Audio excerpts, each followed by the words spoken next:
بعدين ما هو الحل قلنا فيه 500 مره واتكلمنا فيه، ما خلاص بقى مش هنتكلم فيه الثانيه.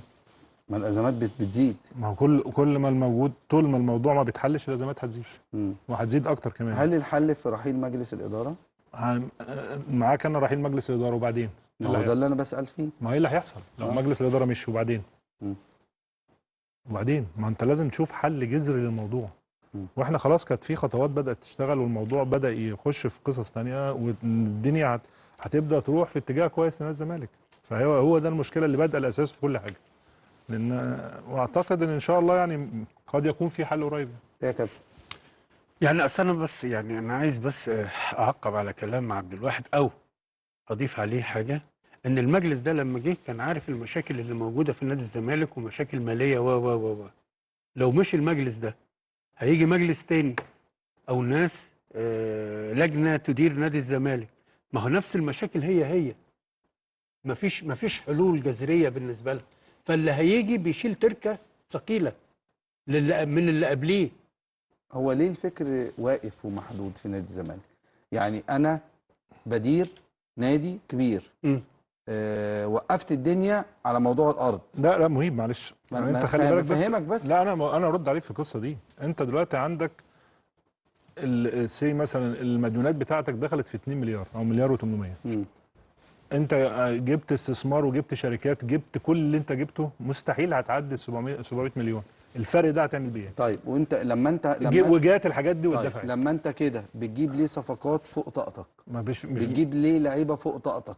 بتدفع ليه رواتب فوق طاقتك وما تدفعهاش وتتراكم؟ لما انت في الحاله دي تمام ليه بتعمل كده؟ انا معاك. انا جبت صفقات اللي انت بتقول المفروض فوق طاقتي، لا انا كنت عامل جدول معين. انا بكلمك من اللي بيحصل من ارض الواقع، ان مع الموضوع اللي موجود في الارض والفلوس اللي جايه والترتيبات اللي هتيجي والاشتراكات اللي جايه حتى لو انت هتاخد قرض على الارض او هتعمل، كل ده كان مترتب عليه حاجه واحده بس، ان دي تكمل معاك. انا مش عايز نقعد نتكلم فيها لان هو ده فعلا كان الحل الجذري للموضوع كله. لان هي كانت هتفرق كتير، وزي ما قلت لك ان كان الدخل بتاعها بعد سنه بعد سنتين هيبقى دخل محترم جدا، هيفرق بشكل كبير مع نادي الزمالك. تمام. فاحنا بنتكلم بس في النقطه دي وبنعيد فيها، بس فعلا ده أيوة. طب افرض دلوقتي ما جاتش مشكله كبيره.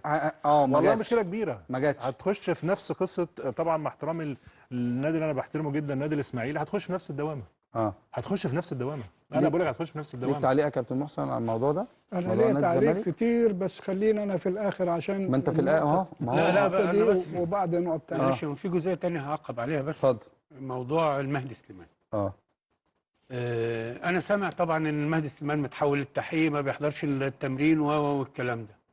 السؤال، هل لما جون ادوارد اتعاقد مع المهدي سليمان كان بيتعاقد معاه على انه حارس ثالث ولا حارس ثاني ولا حارس؟ ما فيش حد هيتعاقد مع حارس يقول انت حارس ثالث. لا معلش وبالذات المهدي مش حارس صغير. يعني حارس. انا بسال سؤال، انا ما بقولش ان هو كده بديهي خلاص. انا بسال سؤال. فالنهارده مهدي لو كان متقال له ان انت هتلعب او هتكون اساسي، انا ممكن اقول لحضرتك النقطه دي. انا اعتقد ان بنسبه كبيره يعني انه كان واحد من الاثنين هيخرج، يا عواد يا صبحي. حلو. عشان كده ما خرجش. كانوا جايبين ما خرجش. انا لو انا ما عنديش القدره يا كابتن ان انا اخرج وعواد او صبحي من الاول، ما اجيبش المهدي. انا بقول لك ما كانش جيب ده كلام منطقي اللي بيقوله. وعندك عمر ما جيبوش. عبد الواحد بيتكلم كلام منطقي. كان لازم الكلام ده. بص يا حبيبي معلش، انا الكلام ده من اول الموسم قلت ولا محمد عواد يمشي ولا محمد صبحي يمشي من نادي الزمالك. كلامي مع مهيب برضه نفس القصه. ده انا قلت الكلام ده هنا على الهوا. ما ينفعش تجيب لهم بقى حارس. ما خلاص كده انت عملت مشكله بالظبط كبيره مش صغيره يعني. وخصوصا ان انت عندك الشناوي وعندك عمر عبد العزيز. بالظبط. يعني انت لا المهدي عنده خبرات وعلى طول كان بيلعب، فما تجيبش واحد بالاسم وفي السن ده وهيقعد. هي القصه كلها يا كابتن اكرامي ان انا قبل ما اتعاقد مع المهدي كان يبقى انا متاكد مليون في المية انا طلعت. ايوه هدي لك بقى الجزئيات بخصوص الحارس الثاني والثالث والكلام ده. عايزين الماتيريال بتاع منتخب مصر الثاني يا شباب. ماشي. محمود جاد لما جه بيراميدز، محمود جاد جاي وعارف انه حارس ثاني مش حارس اولاني. هتلعب لو حصل ايقاف، حصل اصابه. يعني حارس كويس برضه. ايوه حارس رائع، بس هو ده مستقبل بيراميدز بعد كده. بالظبط. فاهمني؟ بالظبط. فكان الامور واضحه بالنسبه له. فعشان كده محمود جاد ما طبيعي قاعد نفسيا عارف، مرتاح، عارف ان هو تمام. فالنهارده كان لازم هو يمكن الكلام اللي قاله عبد الواحد ان كان فيه منطقي. على امل ان في واحد بالظبط. هيمشي ومش طيب عارف ايه. يهمنا اسمع كلام الكابتن محسن صالح على موضوع نادي الزمالك.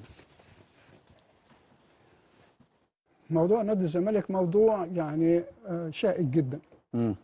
نادي بدون رصيد ومطلوب منه ينافس على بطولة دوري حتى يرضي جماهيره، فبيتعاقد ومعهوش فلوس انه يوفي بالتعاقدات دي، فبيجازى، وبالتالي بتزيد المشكلة اكتر واكتر.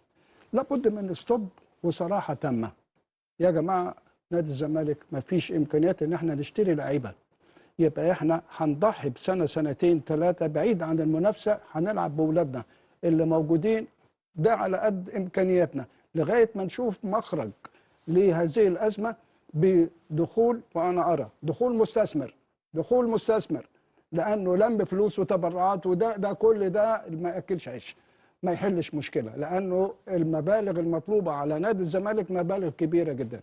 انا ما بحبش اخوض في الحته دي، لان في ناس تقول ده محسن مغرض عشان هو اهلاوي لا زي ما حصل معاك البرنامج اللي فات لما اتكلمنا على زيزو وقلت شرحت الحاله والقرارات. ناس قال لك طب ليه ما اتكلمتش على شيكابالا فاهم؟ يعني اتكلم، انت سالتني على شيكابالا؟ لا عشان كده انا ما بتكلمش على الزمالك حتى لا يقال انه انا اعني شيء اخر. انا بحترم نادي الزمالك وبحترم كل الانديه. لما نيجي نتكلم على المشكله دي اقول لك انا شايف يا اما مستثمر يا اما انه نكتفي بالموجودين دول ونمشي. ممكن ارد على حضرتك بس في الحته دي؟ انا بقول لك موضوع الارض كان يغني عن اي مستثمر ومش محتاج مستثمر. هو ده اللي وقف الدنيا كلها في نادي الزمالك. انا خلاص حطيت جدول معين همشي عليه لمده سنه وسنتين، وبناء عليه عملت تعاقدات. خلي بالك لان اليوم اللي اتسحب فيه الارض كان داخل نادي الزمالك، انا بقول لحضرتك دي معلومات، 100 مليون وفي خلال الخمس شهور 500 مليون. ده غير الفلوس اللي اتاخدت، ده كان فلوس هتتضخ جوه نادي الزمالك. فكل ده وقف خلاص، الموضوع حصل فيه شلل في كل حاجه. هو ده اللي راكم. انا برضو الناس اللي موجوده انا ما بدافعش عن حد. دي لقطات من سفر بعثه منتخب مصر الثاني منذ قليل. خلاص بره منتخب مصر. خرجنا بره الموضوع. لا انا بس لازم اعرض اللقطات دي. فوانت بتتكلم ماشي خلاص نتفرج عليها اهو. اهي يعني ده منتخب مصر الثاني. والله اصل موضوع الزمالك بقى موضوع ما هو عشان بس انا برد على الكابتن بقى دمه تقيل. لا انا برد على الكابتن مصر في الحته دي بس وضخ وارض في مديونيه وفسخ تعاقد وايقاف قيد حاجه بقت صعبه قوي بصراحه. يعني من شويه كده قبل الفاصل قلت ان مديونيه نادي الزمالك كانت حوالي مليار و800 مليون جنيه. خلاص اتدفع منهم حوالي 700 طب الفرق المليار ده هيجي منين؟ ده انا بقوله من الارض اللي كانوا عاملين خطط او الطريقه بدات اللي هي الجزء المستثمر. هتديله مليار؟ هتدي اكتر كابتن. في خلال سنتين او ثلاثه كان هيخش النادي الزمالك اكتر من 4 أو 5 مليون على مراحل يا كابتن. ما بقولكش على مراحل. حلو. ما انا اقول لحضرتك انا اليوم اللي اتسحب فيه الارض داخل فيه 100 مليون و500 في خلال 6 شهور. ما انت كان عندك ايقافات قيد. ما بقول لحضرتك داخل 100 مليون، داخل للنادي 100 مليون من الارض وبعدين وفي خلال 5 شهور 500. وبعدين ما اكيد مع الوقت هتخش، كل ما بتعمل جزء في الارض بتخش استثمار اكتر. ولسه كمان كنت هتفتح العضويات. كان في حاجات خطوات كتير. انا ما بتكلمش حد وما دافعش عن حد، بس انا بقول لك انا كان جزء كبير والحته اللي هي اللي دخلت نادي الزمالك في المشكله. لا جزء صعب الارض. طب ايه المشكله دلوقتي انها ترجع الارض؟ ما انا مش عارف دي بقى. ايه المشكله بوب انها ترجع الارض؟ مش عارف. انت مش معلش يا كابتن انا اسف يا كابتن. لا ولا بس انا بقول لحضرتك حته المستثمر هي دي كان ايوه يا جماعه اللي يغني عنها موضوع الارض. هل المليار ده كان هيبقى مستثمر واحد؟